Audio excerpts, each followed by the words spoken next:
Hello, hello et bienvenue sur la chaîne Investir comme elle. Aujourd'hui, nous avons la chance d'être avec Elodie. Salut Elodie! Coucou les filles, trop contente d'être là.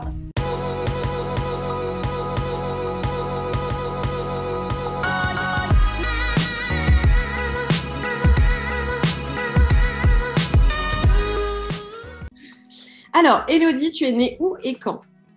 Je suis née à Lyon le 14 février 1994. Tu investis où? J'investis à Lyon, Villeurbanne et bientôt dans le Beaujolais. Est-ce que tu fais plutôt de l'achat-revente ou du locatif?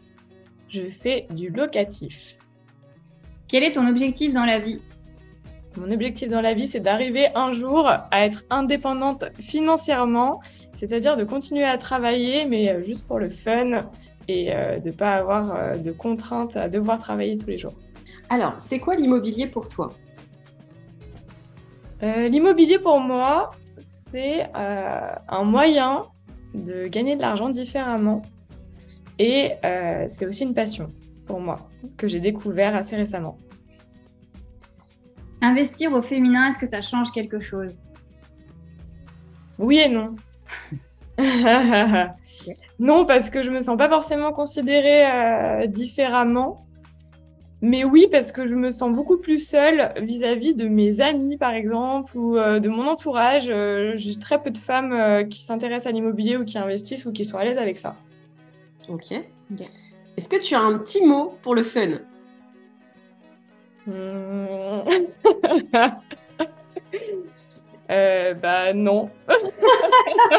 Alors, Elodie, est-ce que tu pourrais nous expliquer quelles sont ta ou tes activités aujourd'hui dans la vie? Oui. Alors, j'ai quitté le salariat en décembre de l'année dernière, donc en décembre 2021, pour me lancer à mon compte. Donc, je suis franchisée d'une entreprise qui fait du clé en main pour les investisseurs, c'est-à-dire recherche d'appartements, mise en relation avec tous les partenaires, notaires, avec les courtiers si besoin, etc. Le suivi travaux et la mise en location et la gestion locative. Donc voilà, j'ai commencé en décembre directement après avoir terminé et je développe la région du Beaujolais. Le franchiseur est sur Lyon. Ok. Et puis en parallèle, je suis évidemment investisseuse à titre personnel. J'allais poser la question du coup. Alors justement, ça fait une très bonne transition. Est-ce que tu peux nous dire pourquoi au départ tu as investi dans l'immobilier? J'ai investi dans l'immobilier complètement par hasard au début parce qu'en fait, j'étais locataire dans un appartement et je me suis séparée. Et je me suis dit, pourquoi je suis en train de payer 900 € par mois un loyer alors que je pourrais être propriétaire et payer moins cher en étant propriétaire. Et donc du coup, moi, j'avais quelqu'un dans mon entourage qui était dans l'immobilier. Elle m'a dit, mais tu devrais acheter. Donc j'ai commencé à me renseigner là-dessus. J'étais toute seule, donc j'ai pris un peu un appartement où il n'y avait rien à faire, pas de travaux, etc. Et puis j'ai commencé à investir comme ça. Et puis en fait, ce qui a vraiment révolutionné ma vision de l'immobilier, c'est quand j'ai lu Père riche, Père pauvre, où je me suis dit, en fait, l'immobilier, ça peut être un actif. Et puis j'avais des personnes dans mon entourage, dont Mélanie, qui avait commencé à investir dans l'immobilier. Et du coup, je me suis intéressée à ça. J'ai eu envie rapidement d'investir dans une colocation. J'ai convaincu mon chéri, qui n'était pas du tout pour au début, de me suivre dans ce projet un petit peu fou.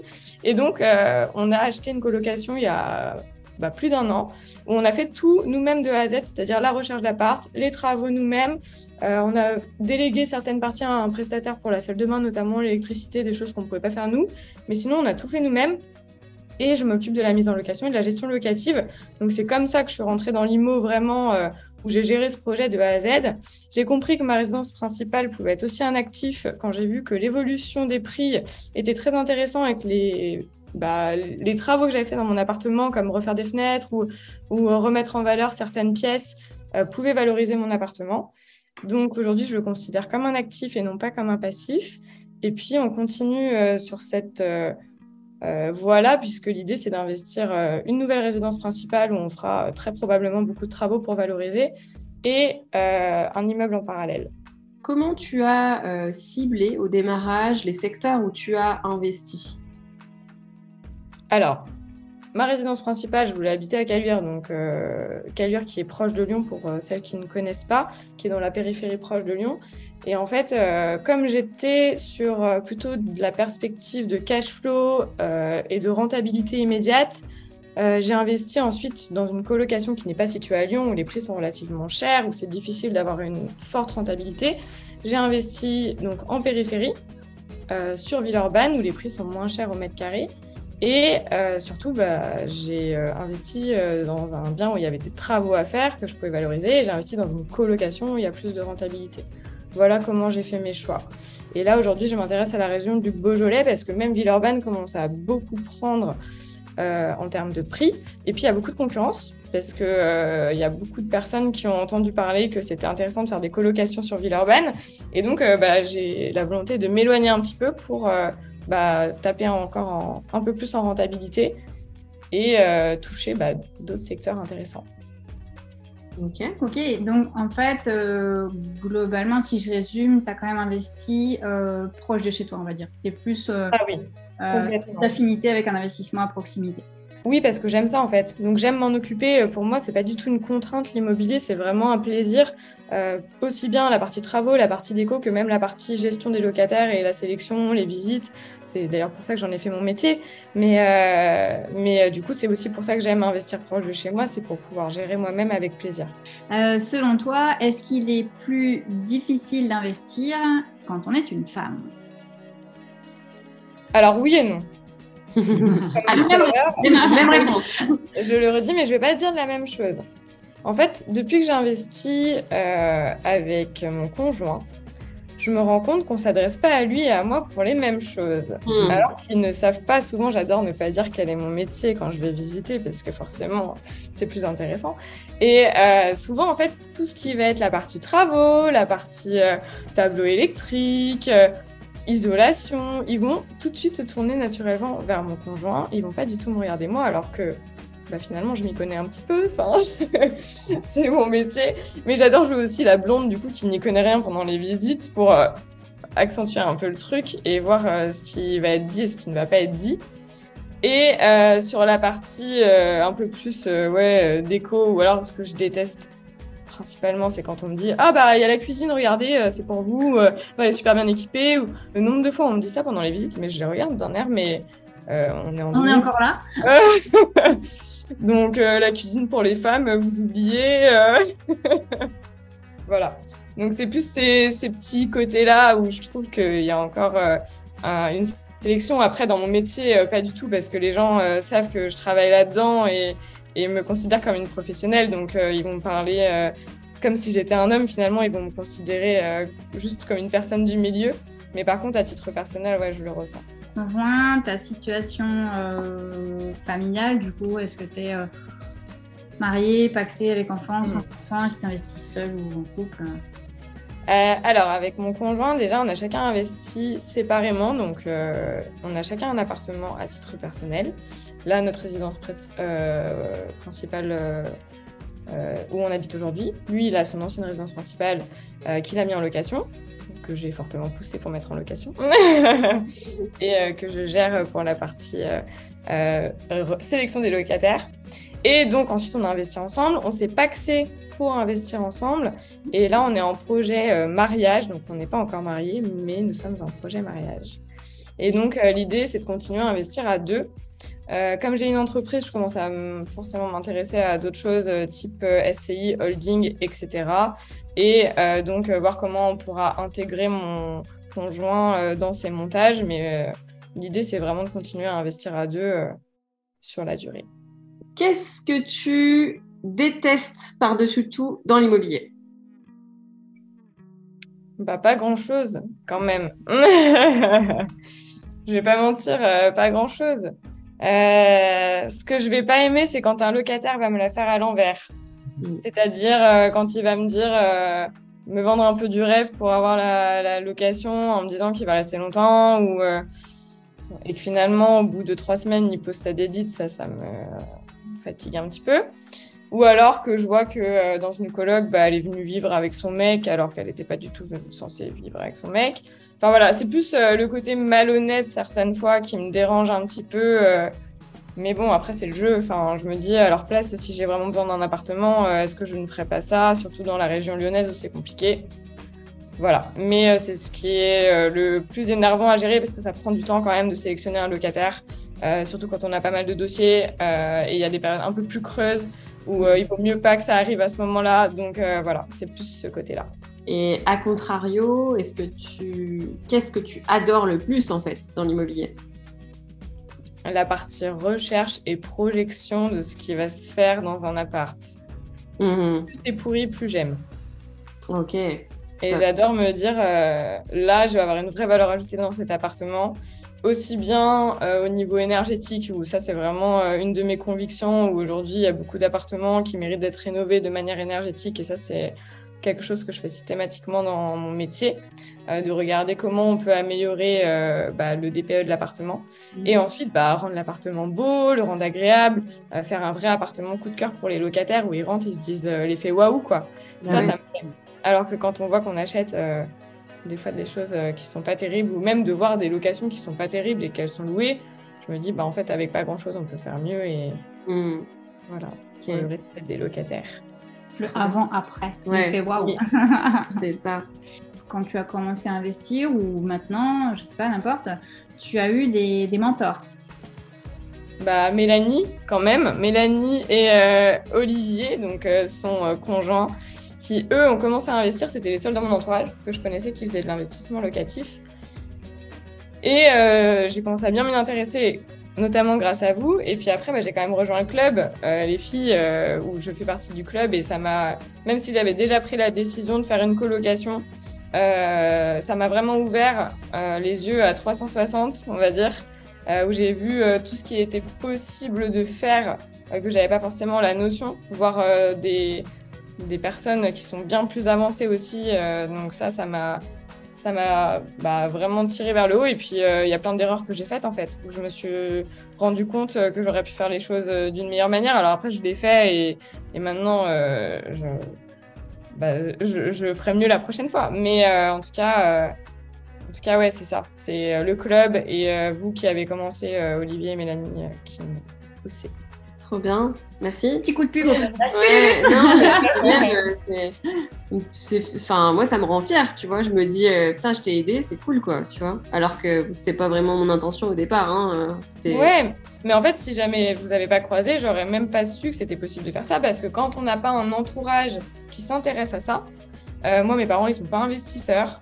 Ou alors ils ont fait des petits investissements, ils ont plutôt une mauvaise expérience, ça s'était pas bien passé, ils ont tout revendu.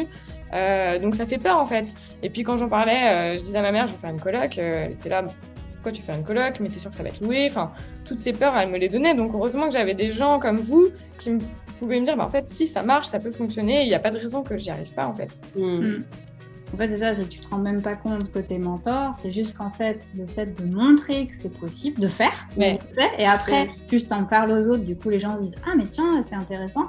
Juste ça, en fait, ça aide. Ça aide. Alors, l'immobilier et l'eau, c'est pas de tout repos. Je pense que tu le sais aussi. Est-ce que tu as une anecdote croustillante à nous partager? Une seule. Choisis bien. Je réfléchis. Moi, le pire truc, après, c'était même pas forcément une anecdote, en fait. Mais c'est quand on a fait faire les travaux dans la coloc. Donc, on a juste fait la salle de bain par des prestataires. Et en fait, il y a eu une guerre entre les prestataires. C'est-à-dire que, en fait, il y en a un qui voulait travailler le matin, l'autre qui voulait travailler l'après-midi. Il voulait pas se coordonner. Lui, il disait que l'autre, il avait mal fait ça, il avait mal fait ci.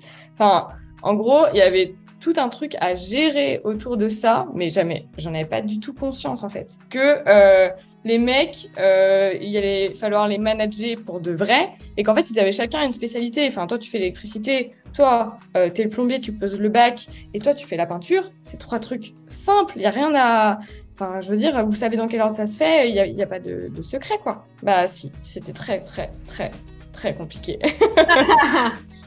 Et oui, c'est la partie Donc, travaux. tu es devenue pilote de chantier. Ouais, je suis devenue pilote de chantier entre mon chéri et moi. On a fait comme on a pu pour essayer de même résoudre les conflits qu'ils avaient alors qu'ils se connaissaient même pas. Enfin, voilà quoi. Les histoires de cours de récré du chantier. pour une salle de bain. Ouais, voilà. C'est vraiment la partie que je déteste le plus, ça. On va terminer cette interview. Quel conseil tu donnerais, si tu avais un conseil à donner, le conseil en or, à une personne qui démarre dans l'immobilier? Le meilleur conseil, c'est faites-vous confiance et allez-y. Alors oui, il faut se former, oui, il faut prendre le maximum d'informations, mais en fait, vous ferez forcément des erreurs et c'est pas grave d'en faire. Donc tout est rattrapable, il y a toujours possibilité de s'améliorer. Et en fait, le plus difficile, c'est de sauter. Et une fois qu'on a sauté, c'est facile en fait. On se rend compte que c'était pas une si grande marche que ça. Et qu'on peut le faire. Et après, on a envie de toujours plus. Ah, ça, c'est un autre débat. Donc, passer à l'action. Ouais. Et vite, sans se poser des questions trop longtemps. Pas trop attendre de tout savoir, parce qu'on ne peut jamais tout savoir. Bah oui, c'est ça. Alors, je vais terminer par une dernière question, du coup, puisque tu nous en as parlé rapidement au début, tu fais partie du club Investir comme elle. Est-ce que tu peux nous en dire un petit mot? Est-ce que ça t'a aidé? Est-ce que ça t'aide aujourd'hui? Enfin, voilà. Qu'est-ce que ça t'a apporté, quoi? Qu'est-ce que ça t'a apporté, ouais. Donc, j'étais dans les membres fondatrices du club, donc ça fait plus d'1 an maintenant. Où j'ai accès à des masterclass très régulières. J'ai une partie coaching aussi au début avec vous. Donc, ce que ça m'a apporté, déjà, c'est tous ces profils en fait qu'on a eu au sein du club qui sont hyper inspirants. Donc, aussi bien vos 2 profils à vous, mais aussi des autres membres où il y a tous les niveaux, il y a toutes les personnalités. Ça permet de voir que chacun a ses propres freins et de s'entraider même entre nous. Ça, c'est vraiment chouette, je trouve. Et en fait, aujourd'hui, depuis que j'ai découvert ce type de choses, ces types de clubs, en fait, je peux plus m'arrêter. Enfin, en fait, ça veut dire que si c'est pas vous, demain, ça en sera un autre parce que je vais chercher autre chose, je vais chercher à m'améliorer peut-être dans mon business ou dans la création d'une entreprise. Mais je me rends compte à quel point ça apporte d'avoir du conseil, d'avoir une prise de recul. C'est quand même grâce au club que j'ai quitté le salariat. J'étais malheureuse, mais j'étais dans mon truc où je me rendais même pas compte en fait. J'arrivais pas à avoir une prise de recul et en fait les gens qui sont trop proches de nous, notre entourage, on se dit en fait ils nous disent ça parce qu'ils nous veulent du bien et pas parce que ils ont une prise de recul et entre guillemets ils nous doivent rien. Quelqu'un de notre entourage proche, il nous doit quelque chose, il veut nous faire plaisir. Donc en fait, le club, c'est ça, c'est des personnes qui vont être à la fois bienveillantes, qui vont dire les choses bien, mais qui vont dire les choses. Et c'est ça dont on a besoin en fait, et c'est ça qu'on attend de la partie coaching et de la partie club. Après, toutes les masterclass, on a vu des personnes incroyables dans les masterclass qui sont hyper inspirantes, que je suis sur les réseaux sociaux et de les avoir là, on est 10 dans la masterclass. Enfin, c'est juste incroyable, quoi. Donc ça, c'est top. Et du coup, je suis toujours membre de la partie club, masterclass, etc. C'est toujours un plaisir. Je pense que j'en manque très peu et c'est vraiment parce que j'ai pas le choix que je les manque. Et donc, je peux que conseiller aux personnes qui ont besoin de ce petit coup de pouce, ce petit coup à la fois d'énergie, envie d'y croire et d'avoir un entourage qui nous ressemble, parce que c'est pas toujours facile de trouver des personnes qui nous ressemblent.